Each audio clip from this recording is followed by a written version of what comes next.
ఇష్టం ఉండదు. కానీ నోటు చూసినప్పుడు అరెరెరె ఖర్చు పెట్టేస్తున్నామే, వద్దు ఈ నోటు దాచుకోవాలనే ఒక ఆలోచన వస్తుంది. ఆన్లైన్ ట్రాన్సాక్షన్ కాబట్టి అక్కడ నోటు కనిపించదు, ఏది మనకు కనిపించదు, జస్ట్ ట్రాన్స్ఫర్. కాబట్టి నోటు మన చేతిలో కనిపించినప్పుడు ఆ 20 రూపాయల కాయిన్ కూడా మనకి వాల్యుబుల్గా కనిపిస్తుంది.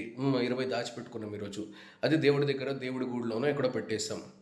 వీలైనంత జీపే, ఫోన్పేలో మినిమం బ్యాలెన్స్ కన్నా ఎక్కువ పెట్టుకోకండి. ఖచ్చితంగా మంత్ ఎండింగ్కి చూడండి, మీరు రోజుకి ఎంత ఆదా చేయగలుగుతున్నారో నాకు తెలుస్తుంది. నిన్న మార్కెట్కి నేను జీపేలో ఏం పెట్టుకోకుండా ఒక 200 మాత్రమే తీసుకొని వెళ్ళాను. దాదాపు నేను 820 రూపాయలు సేవ్ చేయగలిగాను. జీపేలో ఉన్నప్పుడు నేను పక్కా 1000 రూపీస్ కాయగూరలు తీసుకోవడానికి నేను యూజ్ చేసేది.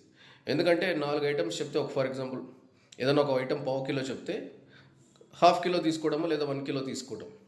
ఏదైనా ఫ్రూట్స్ మనం ఇప్పుడు ఫర్ ఎగ్జాంపుల్ కార్న్ వాడు 100కి ఒక 10 చెప్పాడు, 100కి 5 చెప్పాడు అనుకోండి, మనకు కావాల్సింది ఒకటే, 100 ఇచ్చేసి తీసేసుకుంటాం. కావాల్సింది ఒకటి కానీ మనం ఎక్స్ట్రా తీసుకుంటాం. అవి చూస్తే మనం బనానాస్ ఉన్నాయి ఒక ఫర్ ఎగ్జాంపుల్, మనకు 4 కావాలి మన పిల్లలకి, మనం ఏం చేస్తాం, డజన్ తీసుకునేస్తాం. ఎందుకంటే జీపే ఈజీ కదా. సో మనీ క్యారీ చేసుకున్న మనకు 200లో ఇంకా 20 రూపీస్ ఉంది, దీనికి ఏం తీసుకోని లెక్క ఉంటుంది. గూగుల్ పేలో ఫుల్ అకౌంట్ నిండా డబ్బులు ఉంటుంది కాబట్టి కావాల్సింది 4 బనానాస్ అయితే మనం డజన్ తీసుకునేస్తాం. అవి మొత్తం చెడిపోయి ఉంటాయి. ఇక్కడ మనం 4 ఆ వారానికి కావాల్సింది మొత్తం చెడిపోయి ఉంటాయి. ఇలా ఫ్రూట్స్ మనకు 2 కావాలనుకో, మనం ఒక డజన్ తీసుకొని పెట్టేసి ఉంటాం ముందే, అవన్నీ అలా ప్రిజర్వ్ అయిపోయి అంతా. ఈ సూపర్ మార్కెట్ కూడా మనం ఒక బిస్కెట్ తీసుకోవాలి పిల్లలకి, ఒక వారం రోజులు వస్తుంది, కానీ ఒక పెద్ద బండిలే తీసుకొని వచ్చేస్తాం, మిగిలినవన్నీ వేస్ట్ అయిపోయి ఉంటాయి. కాబట్టి ఆన్లైన్ ట్రాన్సాక్షన్స్ మీ సగానికి సగం డబ్బును ఆదా చేయకుండా, ఈరోజు మనిషి ఆదా చేయలేకుండా అయిపోతున్నాడు. ఎందుకంటే ఈ ఆన్లైన్ ట్రాన్సాక్షన్స్ వల్లే. కాబట్టి క్యాషే క్యారీ చేయండి. అది కూడా బయట సరుకులకి ఎంత కావాలో 400 అవుతుందా, 20 రూపీస్ తగ్గించే తీసుకుని వెళ్ళండి. ఆ 20 రూపీస్ మళ్ళీ మీరు రిటర్న్ తీసుకురాగలరు. ఆన్లైన్ ట్రాన్సాక్షన్స్ వీలైనంత తగ్గించండి.